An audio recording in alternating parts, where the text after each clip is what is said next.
días. Hoy Maribel no pudo venir, está de viaje, así es de que me va a tocar a mí dar la lectio que normalmente ella da junto con la meditación. Y vamos a ver en esta semana la lectio del séptimo domingo de Pascua, que es el Evangelio de la Ascensión del Señor. Ya estamos muy encaminados a la recta final del domingo de Pentecostés, nos falta una semana para que sea Pentecostés, así es de que estamos viviendo plenamente la Pascua y plenamente estamos preparándonos para recibir al Espíritu Santo. Y en este camino y en esta recta hacia recibir al Espíritu Santo, justo antes de que eso suceda, es la ascensión de nuestro Señor al cielo. Entonces, este es el séptimo domingo de Pascua, en donde vamos a ir viendo qué es lo que nos dice el texto. Entonces, dice, en aquel tiempo se apareció Jesús a los 11 y les dijo, id al mundo entero y proclamad el Evangelio a toda la creación. El que crea y se bautice se salvará. El que se resista a creer será condenado. A los que crean les acompañarán estos signos. Echarán demonios en mi nombre, hablarán lenguas nuevas, cogerán serpientes en sus manos y si beben un veneno mortal no les hará daño. Impondrán las manos a los enfermos y quedarán sanos. El Señor Jesús, después de hablarles, ascendió al cielo y se sentó a la derecha de Dios. Ellos fueron y proclamaron el Evangelio por todas partes y el Señor actuaba con ellos y confirmaba la palabra con los signos que los acompañaban. Esta es palabra del Señor. Gloria a ti, Señor. Gloria a ti, Señor Jesús. Ok, entonces vamos a ir viendo versículo por versículo. Este Evangelio tiene mucha simbología, tiene muchos signos que nosotros tenemos que ir descubriendo. Y entonces Jesús se les aparece a los 11 y les dice, id al mundo entero y proclamad el Evangelio a toda creación. ¿Qué personajes tenemos en este versículo del Evangelio? Jesús en primer lugar, y a los apóstoles, y así como mencionado, el mundo entero. Mencionado el mundo entero. Entonces, tenemos al personaje principal que es Jesús, que en este día está ascendiendo a los cielos, con los 11 discípulos, sus más cercanos, a los que les encarga la misión de proclamar el Evangelio, a los que les encarga ir por el mundo entero, es decir, mi palabra se va a difuminar hacia el mundo entero, que todos se enteren del Evangelio y de lo que se vivió en el Evangelio. Y entonces, en este sentido, a ellos les está encargando que la creación de la iglesia, ¿no? La creación de toda esta iglesia que se quedan ellos con esta encomienda de hacer iglesia, de empezar con un cristianismo que inicia en este momento con ellos cuando van a hacer todas estas misiones a lo largo del camino. Entonces, y les sigue diciendo, les está encomendando esta misión, les está diciendo que continúen con la labor, que continúen con el Evangelio, que formen una iglesia que se va a dar a conocer en el mundo entero. ¿Y cómo va a suceder esto? ¿Qué armas les dice? ¿Cómo va a suceder esto? Dice el siguiente versículo. El que crea y se bautice se salvará. El que se resista a creer será condenado. A los que crean les acompañarán estos signos. Y entonces aquí empieza Jesús a decir todo lo que van a poder hacer si creen y se salvan, si se bautizan y se salvan, si tienen fe en Jesús y si siguen con su Evangelio. Entonces, en este texto completo de la ascensión de Jesús al cielo, ¿en qué lugar estaban? En un monte. En un monte. ¿Abajo o arriba? Arriba. Aquí Marcos no nos explica esas cosas. Hay otros evangelios en donde sí, uno es el de Lucas, en donde dice que Jesús los cita en un monte para que estén ahí y entonces Él se les aparece. Y que cuando Él sube, se le quedan viendo y se le quedan viendo y se quedan anonadados viendo cómo sube hasta que un ángel llega y les dice, hey, hacer lo que se les dijo, despabilense. Entonces, este evangelio nada más está hablando de los hechos, pero no nos habla completamente del contexto, pero lo sabemos. Entonces, sabemos que estaban en un monte. ¿Por qué? ¿Por qué Jesús los cita en un monte y Él está arriba del monte? Porque iba a ascender. Claro, iba a ascender al cielo. Y entonces, ¿dónde hace Jesús oración siempre? En el mundo. En los montes. Cada vez oración y tiene un monte cerca donde él pueda subir, él, acuérdense que siempre se iba de madrugada o se iba al anochecer y siempre sube a los montes y de arriba del monte hace oración. Es como elevarse para hacer oración a Dios. Es una manera de estar más cerca del cielo. Es una manera de decir, voy a elevar mi espíritu, como quien dice, voy a dejar las cosas que están más abajo, más terrenales, para elevar mi espíritu y estar más cerca del cielo y estar más cerca de Dios. Eso significa elevarse, eso significa subir al monte, ir elevando el espíritu, preparando el espíritu para la oración, porque la oración ya es como dejar un poco tus problemas, tu tierra, tus cosas, y elevarte a esa oración en ese contexto de ponerte en comunicación con Dios, tú con Dios, arriba, ¿no? Entonces Jesús sube a los montes a orar y ahora sube al monte y de ahí va a ascender al cielo, de tal forma que los discípulos lo van a ver elevarse del monte hacia arriba. ¿Y en dónde están todos los altares en nuestras iglesias? Arriba, siempre, siempre, siempre hay que subir escalones para llegar al altar, en todas las iglesias. ¿Por qué? Porque Dios nuestro Señor está arriba de nosotros, porque para alabarlo hay que ver hacia arriba, porque para pedir hay que ver hacia arriba, porque para pedir perdón hay que ver hacia arriba, porque necesitamos aprender de la humildad de seres humanos para poder ver a Dios glorificado hacia arriba, ¿no? Entonces los altares están arriba y Jesús de arriba se eleva. Y luego dice, el que crea y se bautice se salvará. ¿Qué quiere decir con esto Jesús? ¿Mandé? Que recibimos el Espíritu Santo. Por el bautizo. ¿Les está hablando nada más a los 11 o nos está hablando a todos a través de los 11? A todos. A todos. Entonces, aunque los personajes de este evangelio sean ellos, los más cercanos, nos está hablando a todos, a todos. Tan es así que, por ejemplo, muchas mujeres estaban bautizadas y se bautizaron y andaban con Jesús. No están en este momento en este grupo de los 11. Sin embargo, hay muchas mujeres y más hombres que forman ya parte de ese grupo de Jesús y que lo siguen, ¿sí o no? Sí. Entonces, en este contexto vemos cómo Jesús les habla a ellos y a través de ellos nos está hablando a todos los que estaban cerca de Él en aquel entonces y a todos nosotros en estos tiempos también. Y les dice, el que se resista a creer será condenado. ¿Por qué? Porque es un pecado al Espíritu Santo el conocer a Dios y rechazarlo por voluntad propia. Por eso. Porque si no lo conoces, no lo conoces. Pero si ya lo conociste, si ya se te habló de Él, si ya sabes lo que hace, si ya has vivido estos milagros, entonces, ¿qué es lo que pasa? Lo rechazas voluntariamente, es un pecado enorme hacia el Espíritu Santo. Por eso dice, el que se resista a creer será condenado. Es decir, el que me rechace voluntariamente será condenado. Pero todos los que crean se salvarán. Todos los que crean serán bautizados y van a salvarse. Y los van a acompañar estos signos, y entonces les habla de todos los signos que vamos a ver ahorita a continuación en la lección. Entonces nosotros aquí yo quiero que entendamos una cosa. En el Antiguo Testamento, cuando una persona por alguna razón se elevaba o se iba al cielo, o se pensaba que se iba al cielo, como los profetas, por ejemplo, la creencia o lo que significaba eso es que esa persona en vida ya había tenido la plenitud de su vida, es decir, ya había cumplido con su misión, ya tenía una vida plena, realizada, lograda, eso quiere decir plena, y entonces estaba listo para poderse elevar al cielo. El cielo lo recoge. ¿Por qué?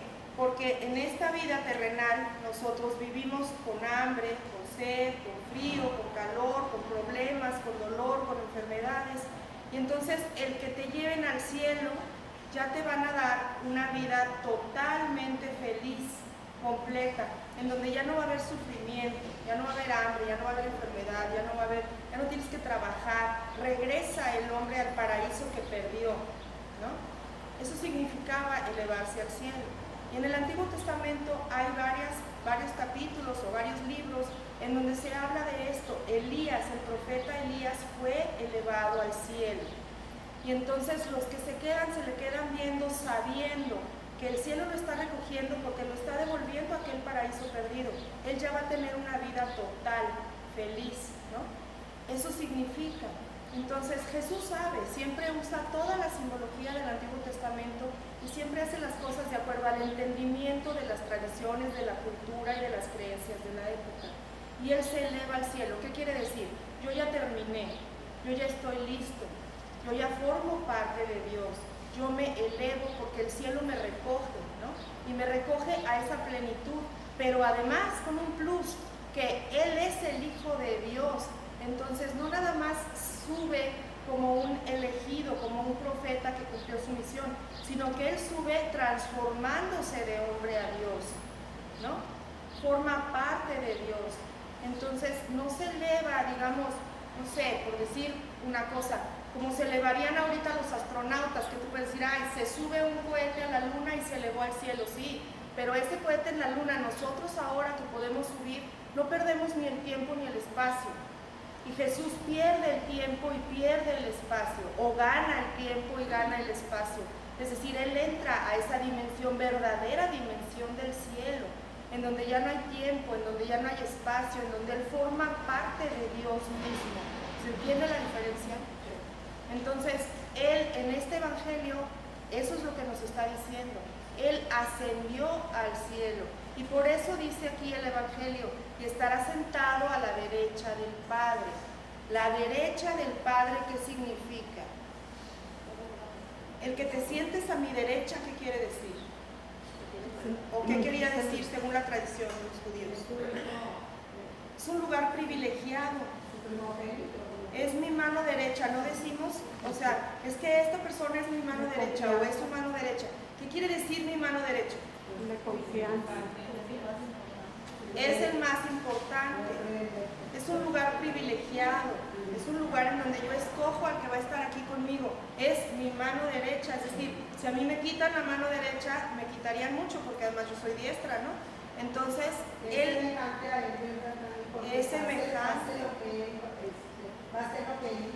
Va a hacer lo que Él dice y tiene esta misma misión que Él. Es decir, si yo no puedo, lo hace Él porque es mi mano derecha y está sentado a la derecha del Padre. Es uno mismo con Dios.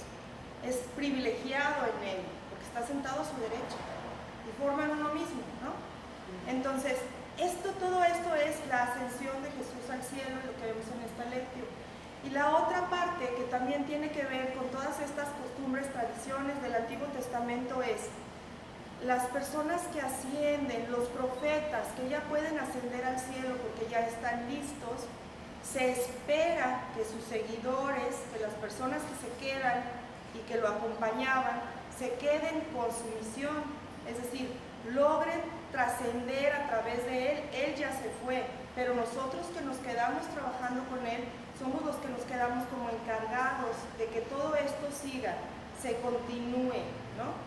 Y bueno, lo vemos entendiéndolo muy fácilmente con todos nuestros santos que han formado una congregación y que al final de su vida ellos se van y la congregación sigue, ¿no? San Francisco llegó un momento en el que San Francisco muere, es un gran santo, pero los más cercanos a él continuaron con su obra, continuaron con su labor. Y ahora, no sé, 500 años después o más, todavía tenemos una enorme congregación de franciscanos, ¿no? Como las clarisas, como los vicentinos. Muere San Vicente de Paúl y ¿qué pasa?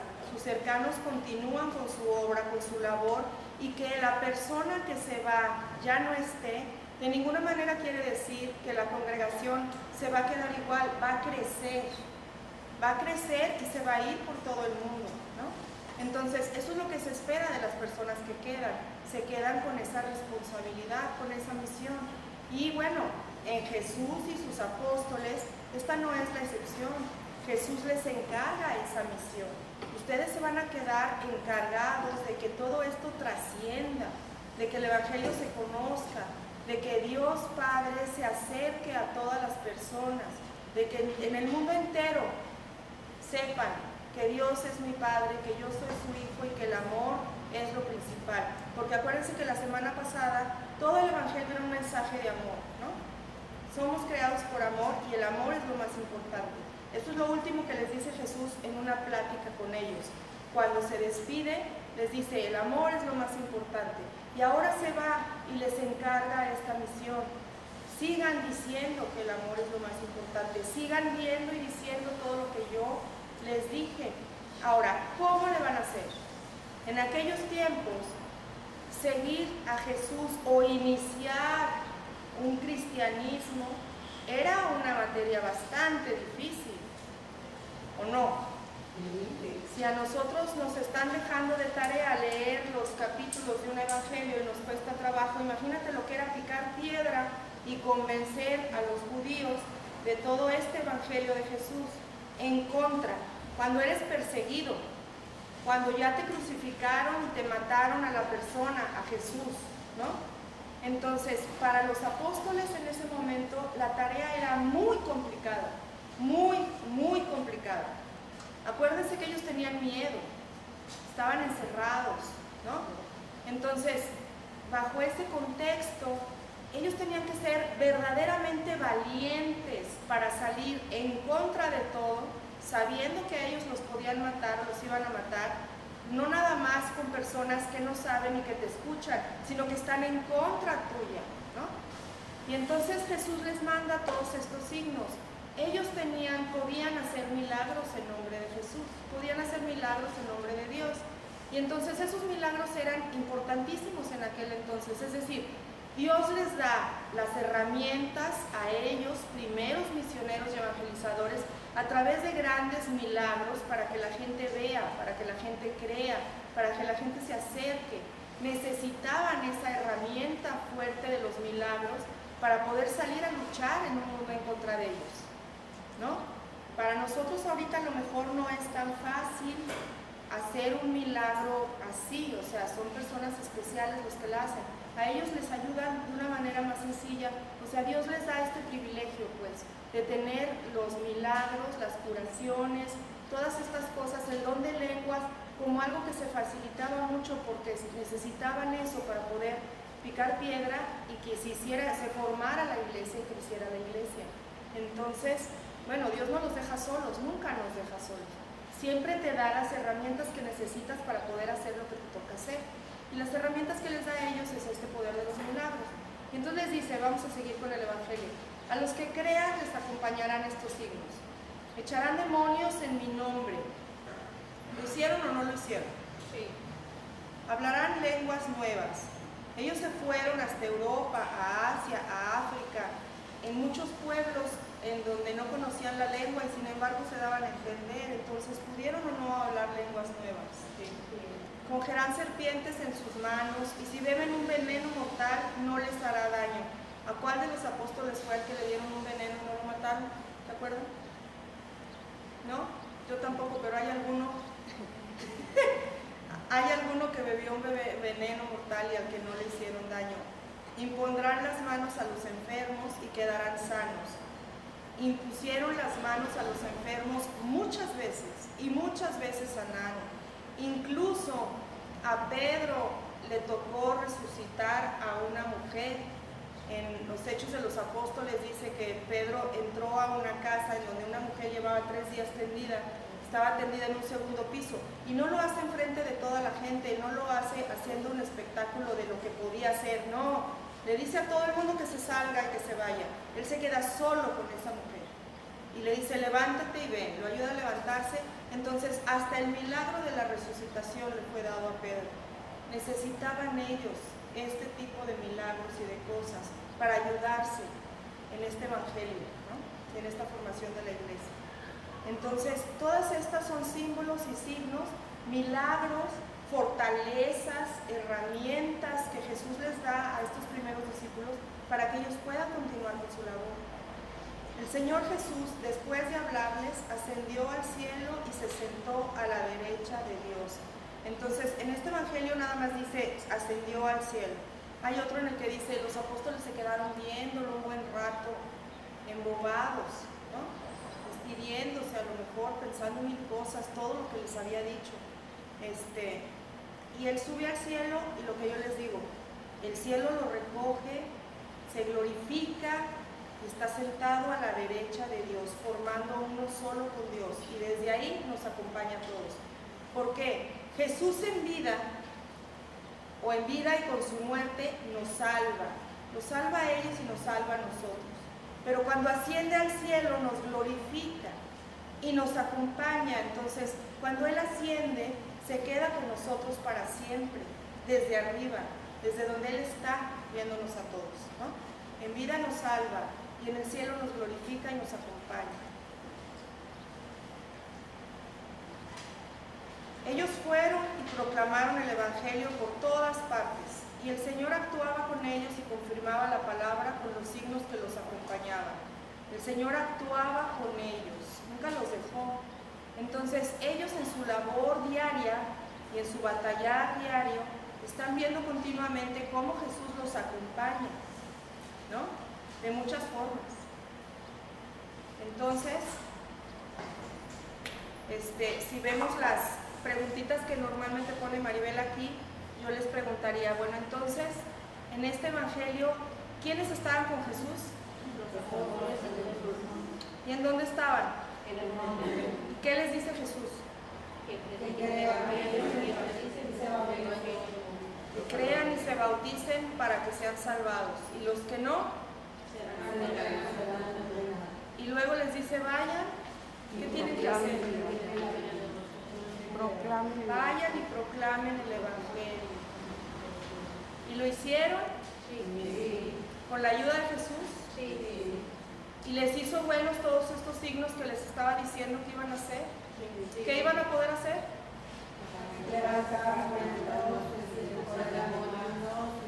Sanar enfermos. Sanar enfermos, el don de lenguas, no les iban a hacer daño ni las serpientes ni los venenos. Ok, entonces vamos a pasar a la meditación.